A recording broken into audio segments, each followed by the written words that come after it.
Shabbat shalom. So while I was sitting down to write my devar this week, of course I had writer's block.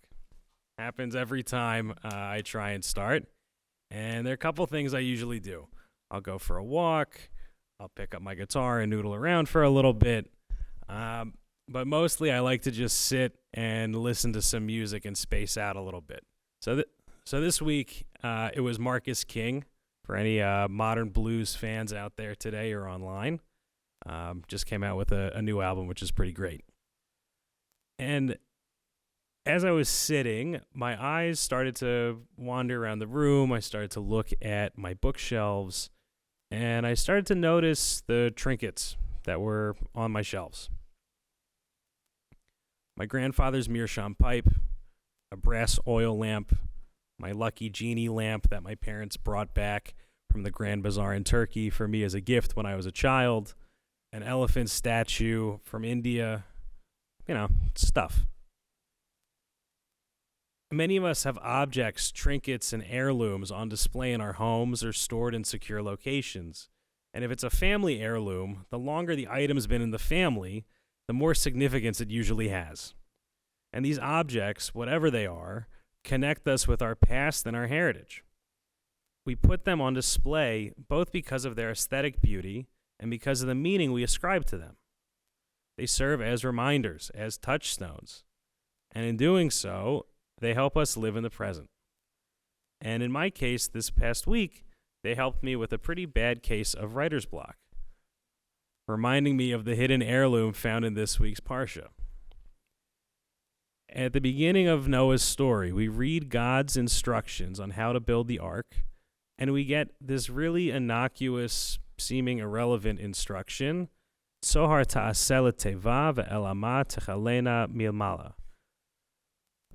JPS translates this as, make an opening for daylight in the ark and terminate it within a cubit on the top. So Tzohar here is translated by JPS as opening, which in and of itself is an interpretation. Side note, all translations are interpretations, especially since this word Tzohar is what we like to call in the business a hapax legomenon, which one of my teachers, which actually David and I took a class with Dr. Robert Wexler a couple years back. So he said we should use that word to impress people at cocktail parties. So this isn't a cocktail party, it's services, so it's close enough. So we've got this word Tzohar. It only appears once in Tanakh. It's the only time. And because of that, there's no real way to know exactly what it means. And the rabbis have a total field day with this. They love words that only appear once because it gives room to play, to think, to imagine, to dream. So Rashi says it's a window. Somebody else says it's a roof or a skylight. And we have an interesting idea in the Talmudic era Midrash Breshit Rabbah as to what exactly this word Tzohar means. During the entire 12 months that Noah was in the ark, he did not require the light of the sun by day or the light of the moon by night. But he had a polished stone, which he hung up. When it was dim, he knew it was day, and when it was bright, he knew it was night. Breshit Rabbah theorizes that the Tzohar was in fact a special gemstone which illuminated the ark during the flood. An entire mythology developed around this stone. And as I've said before, when I say mythology, I don't mean that in the pejorative.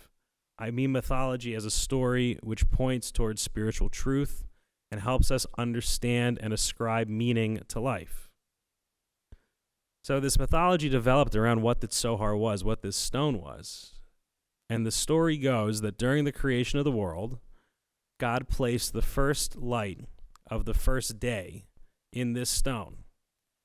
It contained the primordial light, and the power of the light was too powerful for the world, so God hid it away. Some time passed, and after Adam and Eve were exiled from the Garden of Eden, Raziel, the angel of revelation and mysteries, gives the stone to Adam. Stone passes through the generations, and Noah gets it to illuminate the ark. It continues its journey and is used by Abraham to heal others and by Joseph to interpret dreams. Ultimately, Moses finds the stone when removing Joseph's bones from Egypt, and he places it inside the tabernacle to take with the Israelites on their journey. The Zohar even says that Rabbi Shimon Bar Yochai, the traditional author of the Zohar, possessed the stone. This is quite the family heirloom. In each generation, it's used for a different purpose, and it had a different meaning. And so our question this week is, what did it mean for Noah? Was it just to illuminate the ark? Are we talking about a glorified light bulb? One of the reasons that humans appreciate and value gemstones, I mean, just walk down Melrose Avenue and see all those crystal stores, it's because of their beauty. And specifically, in terms of their aesthetic beauty, it's about how they refract light. So I want everybody to take a minute and think back to your elementary school science classes. You can have a little participation. What do you get when light passes through a prism? Amazing. A rainbow. The light refracts through the prism and you get a rainbow. When you look at a gemstone, what are the colors that you see? I believe that Zohar refracted the light of the first day of creation, illuminating the ark in the colors of the rainbow. This should remind you of the conclusion of our story when God makes a covenant to never destroy the earth again and says to Noah, I've set my rainbow in the clouds, and it shall serve as a sign of the covenant between me and the earth. The rainbows of light refracted by the Zohar, illuminating Noah's darkest days, became the symbol of God's everlasting covenant. Whether Noah knew it or not, God was with him during the flood.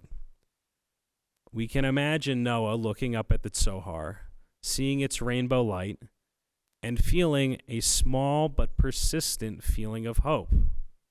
Even if he didn't know exactly where it was coming from. The hope that things would get better, the hope that his course was true, and the hope that the flood would end and the world would be saved and reborn. And the truth of the matter is, we all need things which inspire hope within us.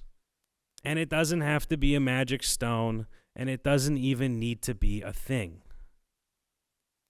A song, a text, a relationship, a belief, an idea.